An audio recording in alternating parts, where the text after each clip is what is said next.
A very good afternoon to all of you. Myself, Dr. Siddharth Mehan from Department of Pharmacology and Coordinator Internal Quality Assurance Cell, ISF College of Pharmacy, welcome you all in the National ISFCP Dialogue Series 2023. In this series, first of all, I want to thankful to our director, Professor Dr. G.D. Gupta sir, to organize and conduct this session.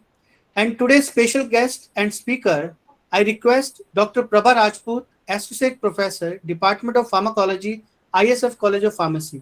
We welcome you, ma'am, in this ISFCP Dialogue Series 2023.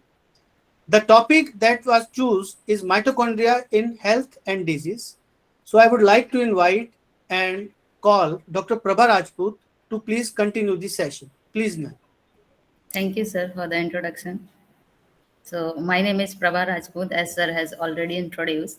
So, today's my topic of talk is mitochondria in health and disease. So, we are going to discuss here how mitochondria involve in the various kind of diseases and also without diseases in normal health. How mitochondria is help us in our day-to-day life by giving us our energy. So we all knows in the our body only the mitochondria are the organelles which produce 90% of the ATP from the cells. So what are the mitochondria basically? Mitochondria, we can say, are the energy factory of our body which produce more than 90% energy of the cell. Several thousand mitochondria are present in each and every cell in our body, and their basic or primary job is to process oxygen and convert substances from food and whatever we eat into the energy. So we can see here what are the mitochondrial disease, or another way we can say what are the diseases where mitochondria are involved. So in each and every of the disease condition, or even if it is not disease condition, we have feel sometime very low or very less of energy in our body. So if we feels like that, directly or indirectly mitochondria is involved in there. So we can see here several of the diseases enlisted where mitochondrial dysfunctions occurs by directly or indirectly means. Here we can see like several metabolic disorders, disorders, pulmonary diseases, vascular diseases, even aging. When we grow old, we have less energy than the younger persons. So in that case, also our mitochondria is function less maybe, or they are old as we grows, so they will be function less as comparison to the younger person.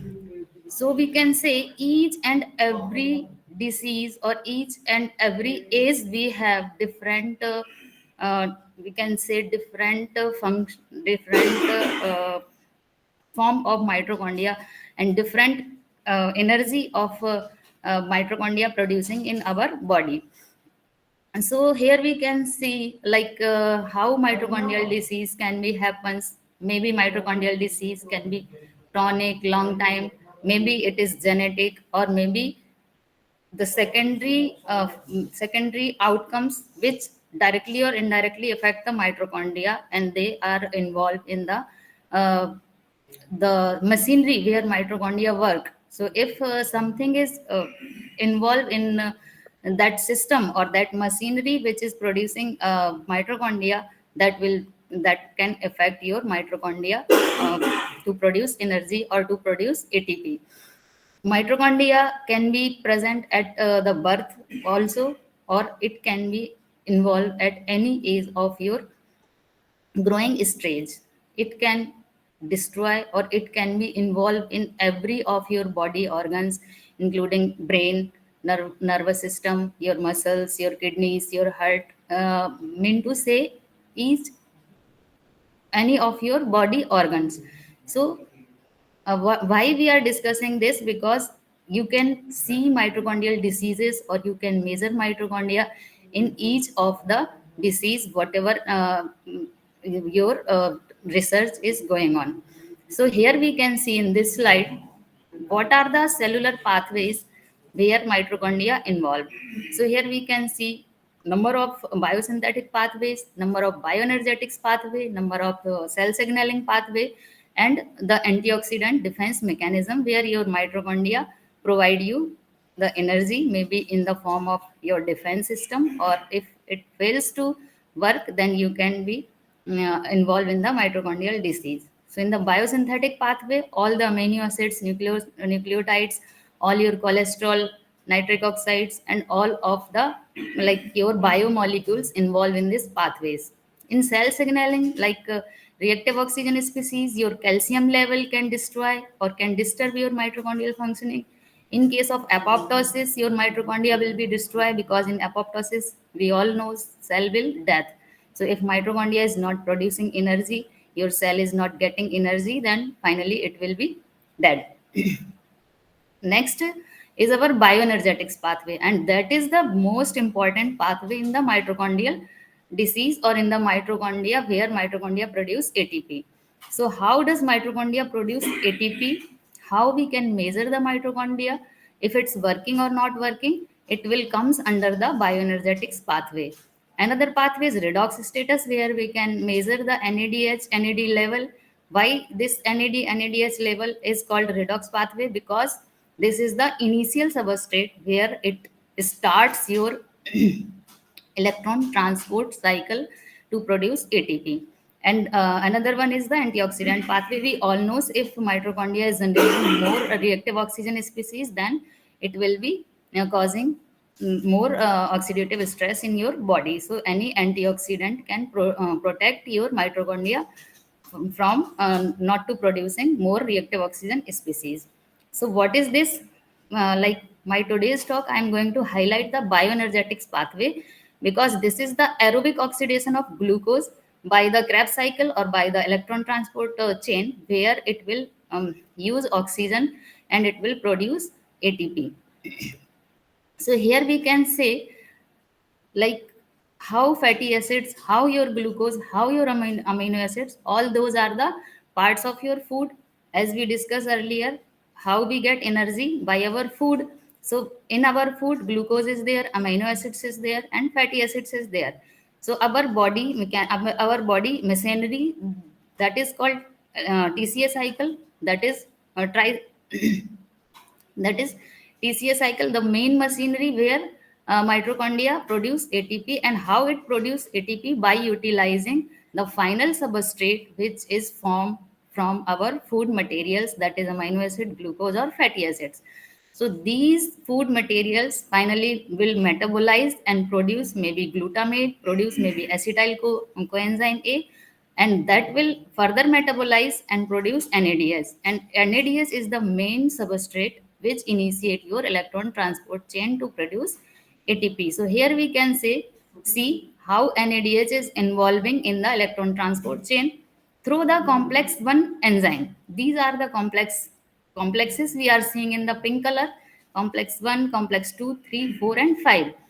So here we can see from the complex 1 only, all of your initial substrate can enter into the electron transport chain, and that will pass from complex 1 to 2, 3, 4, and then the final stage where we call the ATP synthase or ATP synthetic machinery, that is called complex 5, where finally ADP converted to the ATP. You are seeing here the different activators or different inhibitors in the side of your this box. So why these are involved here? These are the all the substrate or all the inhibitors. We should know who is like which of your chemicals can activate your electron transport cycle, or what are the chemicals which can inhibit your electron transport cycle. But mainly we are concerned here if our body is getting low energy. So why it is this? So here we can see if your electron transport complex enzyme is not working properly, or maybe it's not getting proper NADS from your food, that will affect your energy level in your body. So in various diseases, basically we measure here these efficiency of these four complex enzymes, and finally we can say if these four complex enzyme is working properly, you will get proper energy into your body. So how we can measure this complex enzyme activities or this functional machinery by the using technology or by using some instrument, I am going to discuss in the next slide. But before that, basically we should know which complex enzyme having what kind of substrate and how they will proceed to the next complex, and how finally we will get ATP from the final substrate ADP. So here you can see the complex one, that is called NADS ubiquinone oxidoreductase, the complex 1 enzyme that is getting NADS from our food, and that we call the initial substrate to start your electron transport cycle or electron transport chain, you can say. Then it will get converted to NAD and it will pass to the complex 2. Also complex 2 will get succinate from your that another cycle that is running in your body with simultaneous to the electron transport cycle, and it will come from there and it will convert to the fumarate, and also it will generate one electron that is pass with the help of coenzyme Q10 to the complex 3. And like that this cycle will go on. This is little bit difficult to understand, but if you want to understand how we can measure and why we are measuring this ATP, or why we are measuring this functional chain of the electron transport cycle, so there you need to understand like how this cycle will work. So here we can see in the final substrate where ADP is getting converted to the ATP, that is our final product. We are seeing here this oxygen consumptor. And why this oxygen consumptor is important? Because the instrument we are using in the research is based on this oxygen consumptor. If oxygen is consuming, if your final complex, that is complex 4, is consuming oxygen, then only it will convert ADP to ATP. So here oxygen is important because we are measuring here oxygen based uh, oxidative phosphorylation, where oxygen based ATP generation is going on. We can also measure oxygen in case oxygen independent ATP generation, that I will discuss in the next slide. But mitochondrial bioenergetics, you have to remember we are measuring here oxygen based ATP generation.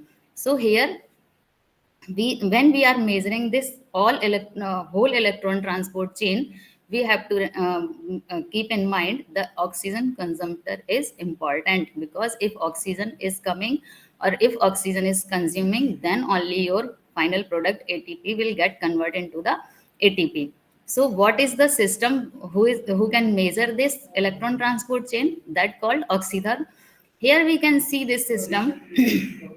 And just in front of this system you are seeing just white color small sensor. That is main important part of this system, because that is the platinum electrode which have the oxygen sensing power, and that is sensing your oxygen into the system. So if oxygen is consuming more, from here you can see directly, and you can correlate. If oxygen consumption is more, that means ATP is producing more, that's why it is consuming more oxygen. So this your electrode, this platinum electrode will sense the oxygen, and it will tell you if oxygen is consuming more, then that means ATP is producing more. That means your all the complexes is working properly. So in the market 3 4 kind of oxytherm system is coming based on the type of your substrate, like what kind of tissue you are using, plant tissue or maybe your cell culture or maybe your biological sample. So based on that, these 3 4 kind of oxytherm system is coming in the market. Now we are going to understand how this system work to measure, and how we can use this system to measure the oxygen consumption. So here we can see this system has different four part. First is the your sampler tube, where you will put manually your sample with the help of Hamilton syringe. Picture is depicting, and then your measurement system, that is your computer system, where it will give you the picture in the form of graph. And then second last one is your galvanometer, where it will convert your signal to the value, because we need value to calculate what is the amount of oxygen has been used in this system. So, here we are seeing one graph which I have measured by using the oxytherm, and this is just an example showing how your graph will look like if your oxygen is consuming. This simply means if your system is consuming more oxygen, the graph will go down. If it is not consuming your oxygen, then it will go up. So here we are seeing three group. First is the black color, that is normal control group. That means here is a normal system is there. So your system will, or your tissue will work properly, or it will function like normal.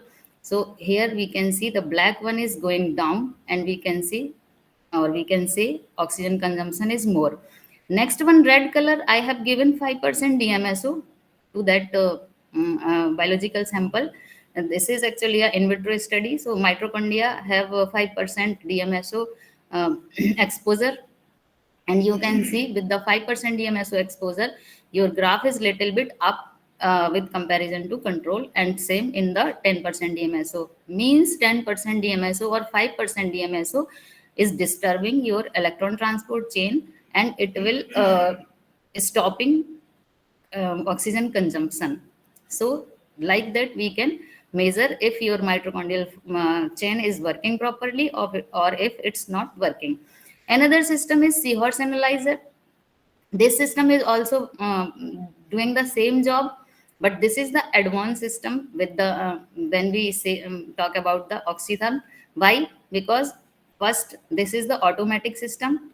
In the oxytherm system, we have to put sample manually with the help of Hamilton syringe, but here we have to prepare the tissue culture plate, 96 well plate.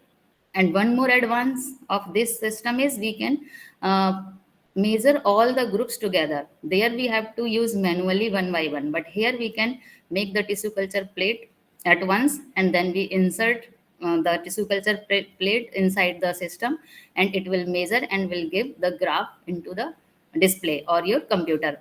So this is the just an example of, like how the seahorse graph look like.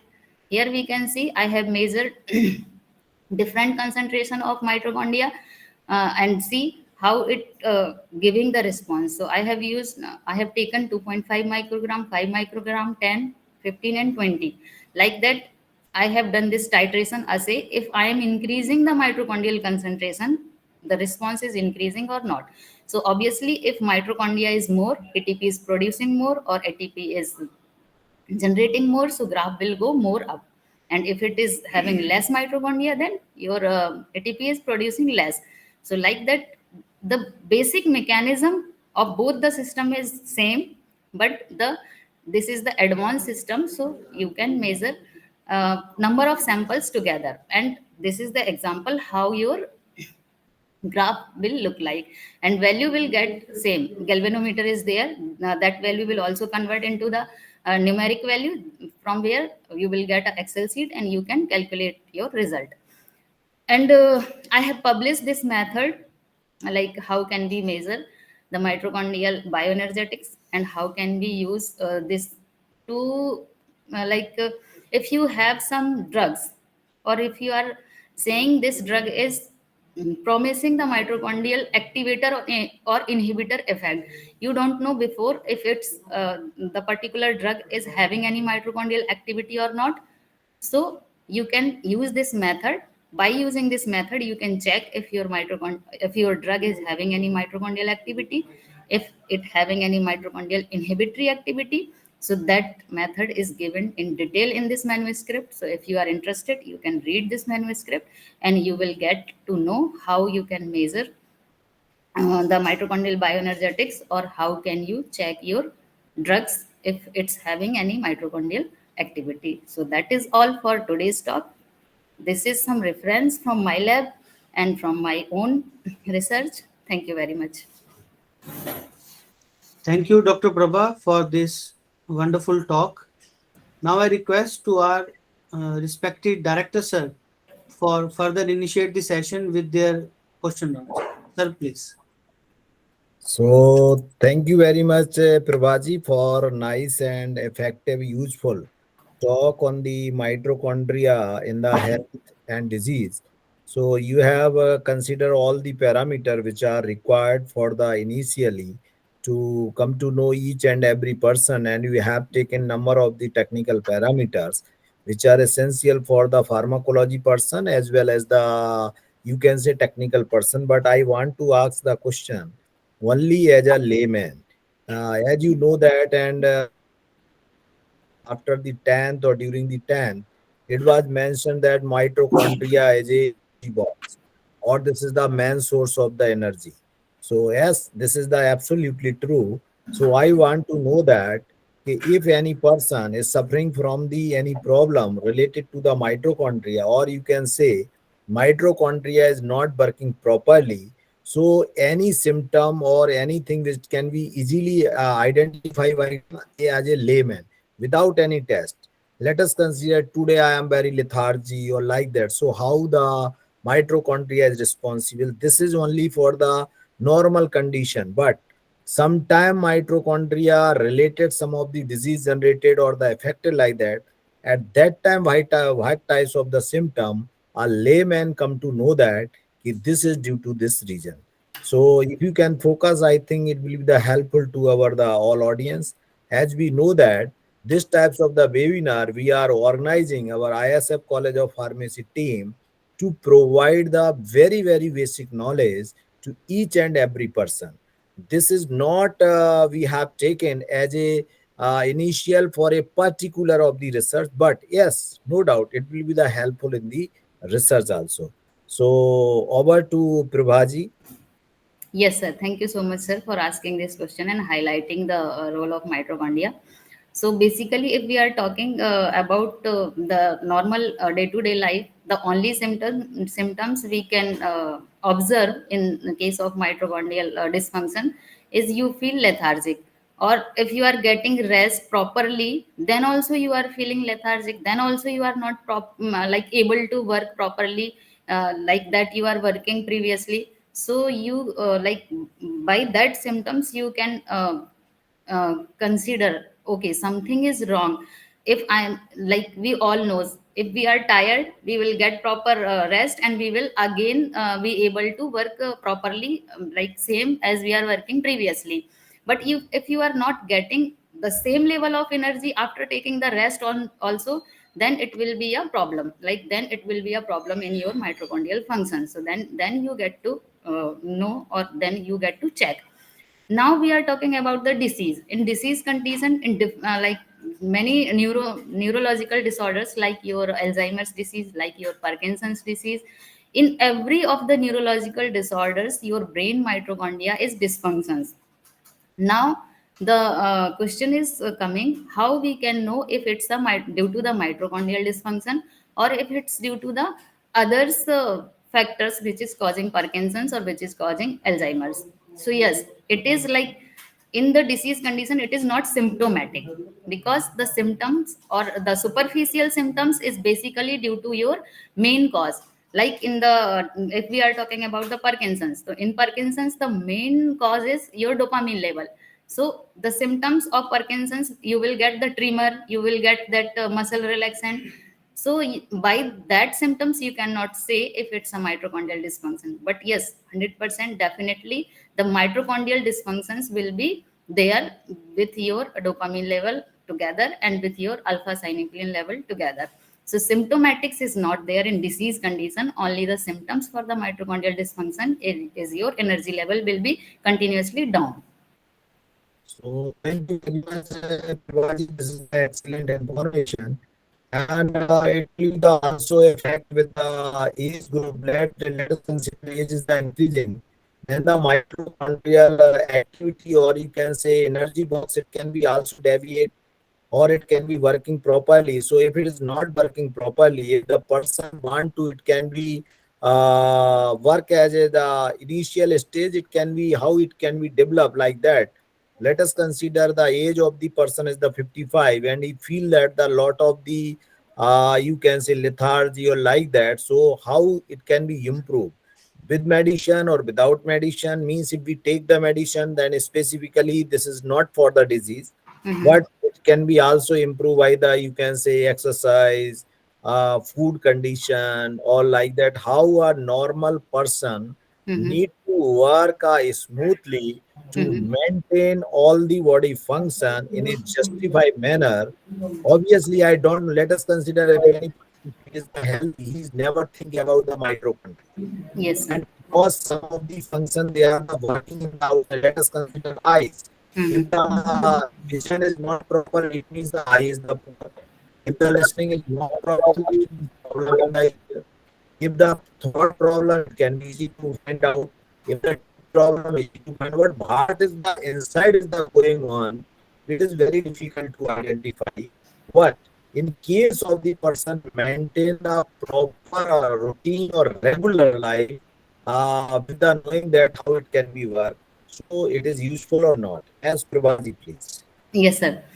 So, sir, in our normal day-to-day life, we can use, we can add, I will say, like we can add some antioxidant-rich food in our diet, like blueberry, like your amla, and other citric acid containing food, which is rich of antioxidants. So you can include those food in your diet. So by that you will get enough of energy, or because the antioxidant will neutralize all of the oxidative stress which is generating due to your slow working of your electron transport cycle. Because when you are aged, your electron transport chain is working slowly, and when it is working slowly, it will generate more reactive oxygen species. So if more reactive oxygen species is there, it will destroy your oxygen which is present in your system. So you have to protect your oxygen which is present in your system. So for protecting that oxygen, because that is the our main aim, that if oxygen is present there, then it will be help to convert your adp to atp. So for that protection, you have to neutralize all the reactive oxygen species which is generating due to the slow working of your electron transport chain. So for that, you can add antioxidant rich diet in your diet. And you cannot do much exercise if you are aged. So if person is aged, like we cannot suggest or we cannot say exercise much exercise will help to generate more energy, because for the exercise also it will required energy. So yeah, exercise will not help there, but of course your routine maintenance of your body, like waking up at the proper time, sleeping at the proper time, eating at the proper time, and eating a healthy diet or antioxidant rich diet will help you to improve your energy level. And if we talk about some supplements, so there are lots of supplement in the market, like coenzyme q10 capsules or tablets are there in the market. So you can take one tablet after your meal, after your every meal, to improve some energy level at after some age, like maybe 40 or 50. So that will help you to maintain your energy level. Definitely. Ma'am, there is a one basic question. Yes. Suppose a person having a dysfunction due to mitochondrial dysfunction. So there are some another technique also available that people are following pranayam and they are exercise with their breath, so that the oxygen inhalation and the inspiration of that particular oxygen level is increased in patient body. So is it help in those patients that these pranayam yoga meditation is also help in the improving of mitochondrial functions? Of course, sir. Yes, sir. Because by that means they are consuming more oxygen. So if they are consuming more oxygen in their system, the same thing is coming there also. Because if oxygen is already insufficient in your body, your ADP will easily get converted into the ATP, and that will consume your that your oxygen which is present already in your system. So by that means they are like making habitual to consume more oxygen from the environment. That will also help to maintain your energy level. Thank you, ma'am. Thank you so much. And we are very thankful to all listeners who are listening our this ISFCP Dialogue Series 2023 with our reputed speaker, Dr. Prabha Rajput. And I request to all listeners and the readers, if you have any queries, please message your queries and question in the chat box of our YouTube live channel. And thank you so much, ma'am. We are again thankful to our respected chairman, Shri Parveen Garg, Engineer Secretary Janesh Garg, Vice Principal Dr. R.K. Naran, and mostly Director Professor Dr. G.D. Gupta sir to provide this platform and to enrich the academic and research in the area of pharmaceutical sciences. Thank you so much. Thanks to all. Thank you, ma'am. Yes, sir. Thank you, sir. Thank you.